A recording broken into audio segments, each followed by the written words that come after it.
Fala pessoal, daqui novamente, comentar um pouquinho sobre Everton e Chelsea. Gigantesca vitória do Everton para cima do Chelsea, 3-1, time comandado por Duncan Ferguson, né, depois da demissão do Marco Silva. Eu nem cheguei a fazer vídeo, porque eu fiz tanto vídeo de análise dos jogos do Everton, que realmente já estava saturado de falar de Everton e Marco Silva. Então eu nem cheguei a fazer vídeo, enfim. Ele foi demitido, né, o Duncan Ferguson, né, que é o auxiliar técnico, é ídolo do Everton, né, atacante.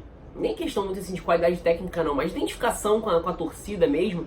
Eu particularmente não lembro dele jogando, até tentei buscar aqui na memória, mas não lembro.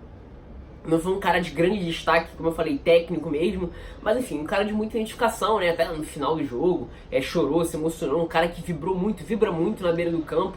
Sempre foi um jogador um jogador bem enérgico, né? E mesmo quando ele é auxiliar, eu lembro que ele vira e mexe mostrava ele gritando, gesticulando, enfim. Vitória muito importante pro Everton, né? O jogo em si, tecnicamente, foi muito ruim, né? Principalmente defensivo. Defensivamente foi um jogo muito ruim, principalmente da equipe do Chelsea, mas como um todo foi um jogo tecnicamente abaixo, né? Com um pequeno período ali de um nível técnico um pouco mais elevado que o Chelsea conseguiu imprimir entre os 30 e os 45 minutos ali do primeiro tempo, né? Então, de escalação, o Chelsea veio com a mesma escalação do meio de semana no jogo contra o Aston Villa, e do lado do Everton, uma escalação diferente, mas assim, nada de muito diferente dentro do espectro normal de escalações diferentes que a gente já viu o Marco Silva colocar. 4-4-2 com Schneider e Sigurdsson por dentro, o Walcott aberto pelo lado direito e o Obi pelo lado esquerdo, e o Richarlison pela primeira vez na temporada jogando como um atacante mesmo, um atacante de frente, ao lado com o Calvert-Lewin, né? Começa o jogo, o Everton imprime um ritmo alucinante, né? Muito bom mesmo, né? Marca alto, consegue bem explorar jogadas de lado, o gol sai logo no início, né? Uma jogada que é rapidamente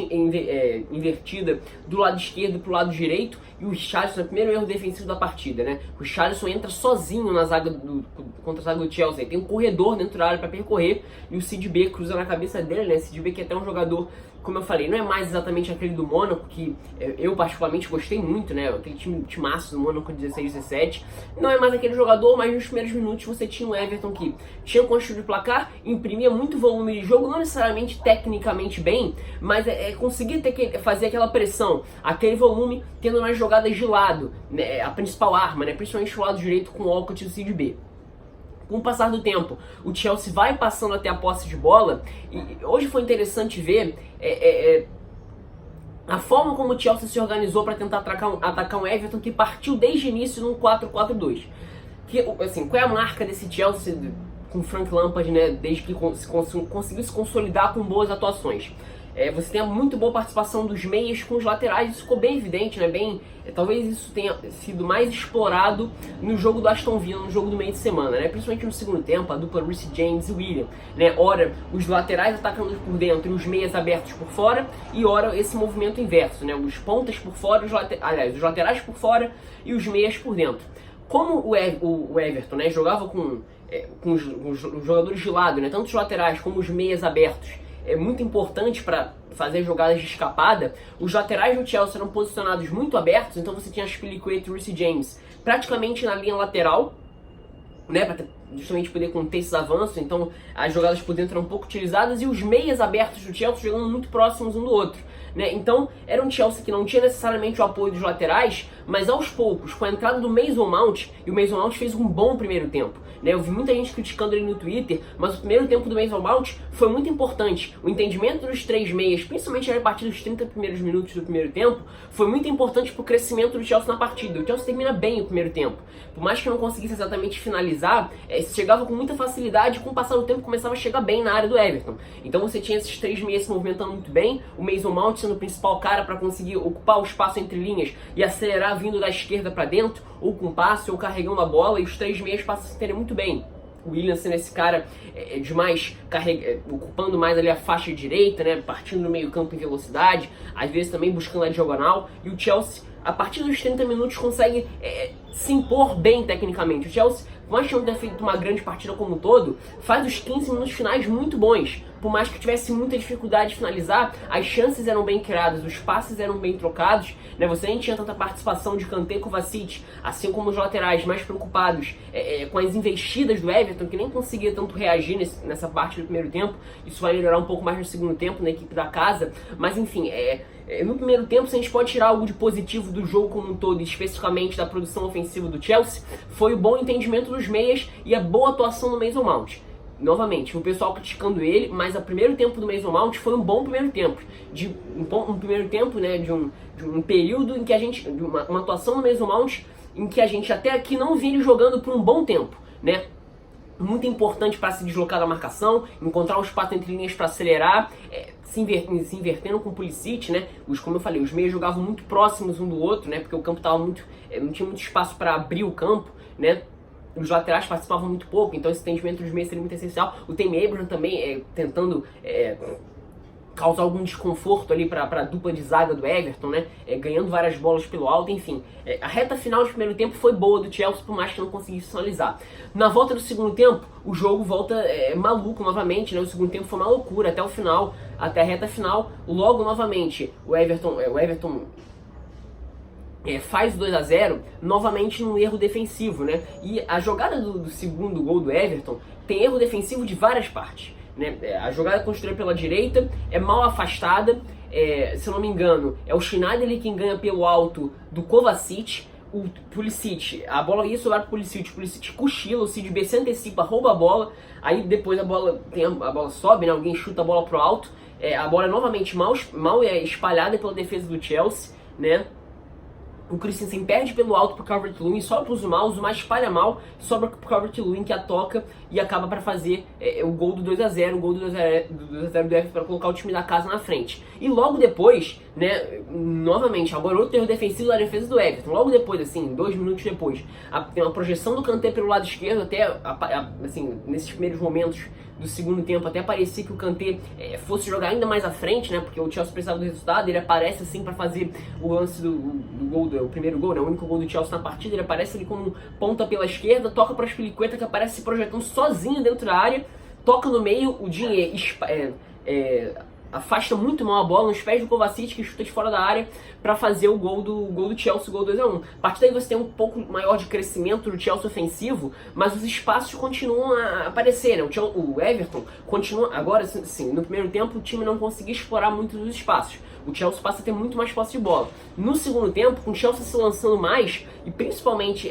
deixando muito espaço, né? Você já tem agora uma subida um pouco maior do Aspilicueta, o Reece James completamente sumido, você já tem uma exploração maior, principalmente do lado direito com o time do Everton. E o Walcott cresce muito no segundo tempo, explorando justamente essas jogadas de velocidade pelos lados quando o time recuperava a bola. E era um festival de erros defensivos, erros de passe. O Chelsea hoje defensivamente foi terrível, o que reforça até a teoria de que de fato o time precisa contratar um zagueiro para essa sequência de temporada. Um zagueiro de melhor nível internacional, um zagueiro mais seguro, um cara para ser titular. Porque hoje o Christensen e o Zuma foram simplesmente terríveis, né? Erraram, os 3 gols foram erros defensivos e os dois gols finais, né? Com exceção do primeiro que foi um erro de sistema, os 2 gols finais foram erros individuais. E o jogo, até o terceiro gol do Everton, fica nessa. Um Chelsea mais presente no campo de ataque, mas muito atabalhoado para chegar, muito desorganizado, com muita bola aérea, parecendo muito ansioso em alguns momentos, com o Everton que conseguia explorar as jogadas de velocidade pelos lados das escapadas. Agora o espaço era muito maior, né? Coisa que não aconteceu no primeiro tempo, porque o Chelsea tinha posse de bola o tempo todo e pouco perdia, né? E já na reta final, né, numa saída de bola errada do Kepa, né, o Zuma se desentende ali com o goleiro, a bola é recuperada pelo Alcott, tocada no meio, novamente o Tom Davies ali consegue fazer um salseiro ali no meio da defesa do Chelsea, que afasta mal, só pro Calvert-Lewin que toca, né, chuta e a bola passa por baixo das pedras do Kepa, né? Faz o gol 3-1 para matar a partida. Depois o Chelsea já fica com aquele abafo, né? Bota o Batshuayi, o Hudson-Odoi também já tinha entrado para jogar aberto pelo lado direito depois que o Willian saiu, o Willian também caiu de rendimento no segundo tempo. Enfim, aí o jogo acaba terminando 3-1, grande vitória do Everton. Mas o que me chamou a atenção no jogo de hoje, assim, o Everton precisava ter ganhado, claro, assim, é um time que precisa reagir, precisa de pontos. Mas tecnicamente foi uma partida horrorosa dos dois times, né? É até um estranho falar, mas assim, o Chelsea, o melhor momento técnico do jogo foi entre os 30 e os 45 minutos, quando o Chelsea passa a conseguir o entendimento dos 3 meias, foi muito importante para o jogo ganhar no aspecto técnico. O Chelsea passa a criar, conseguir trocar bem passos, mas que não conseguisse finalizar. Foi até algo que aconteceu no jogo contra o Aston Villa, um pouco de preciosismo demais nos momentos das finalizações, né? Ao invés de finalizar, buscar o passe, buscar um corte pro lado, enfim, os 3 meias fazendo isso, o T-Major também em alguns momentos, enfim, mas foi um jogo que, tecnicamente falando, foi um jogo muito ruim. E defensivamente falando, o Chelsea foi terrível, foi horroroso. Se no jogo contra o Liverpool, Everton foi defensivamente um desastre, hoje a equipe do Frank Lampard foi simplesmente ridícula. Essa é a palavra para definir. É uma atuação realmente bem ruim, talvez a pior atuação do Chelsea até aqui na temporada, principalmente defensivamente. Só reforça, como eu falei, o fato de que o time precisa não só melhorar defensivamente como sistema, mas contratar um zagueiro de maior segurança, um zagueiro de melhor nível, que o Chelsea não tem no elenco, apesar de ter peças com bom potencial, por exemplo, Tomori, enfim. O Christensen também é um jogador com potencial, é jovem, mas não se reencontrou depois de perder o espaço com o Antônio Conte na metade da temporada 7-18. O Zuma é um jogador de altos e baixos, mas até vinha fazendo um bom início de temporada, enfim. E do lado do Everton, precisava da vitória, precisava vencer, tecnicamente não foi um time brilhante, então assim, eu peço pro torcedor do Everton, óbvio, valoriza a vitória, o time precisava reagir, vive uma situação muito complicada há muito tempo, o Everton não consegue de fato ser uma pedra no sapato do time do Big Six, não consegue de fato incomodar, assim, tem capacidade financeira e elenco para isso, para ser um time que incomoda, um time que causa desconforto, e não conseguiu em nenhum momento, desde quando começou a ser caminhão de investimentos milionários, contratando vários jogadores a cada janela de verão, né? Mas assim, tecnicamente o jogo do Everton hoje foi muito ruim. Foi uma proposta jurássica de estilo de jogo, de buscar jogar no erro do adversário e explorando, claro, as fragilidades defensivas do Chelsea, aí, né, o Everton não tem nada a ver com isso. Mas assim, tecnicamente falando, foi um jogo terrível do Everton. Foi um jogo muito ruim, repertório ofensivo paupérrimo. E, defensivamente falando, o Chelsea hoje deu uma aula de como não se jogar defensivamente. Então, uma partida de um nível técnico muito ruim que a gente viu hoje para abrir essa 16ª rodada da Premier League, tá? Então é isso, pessoal, espero que tenham gostado.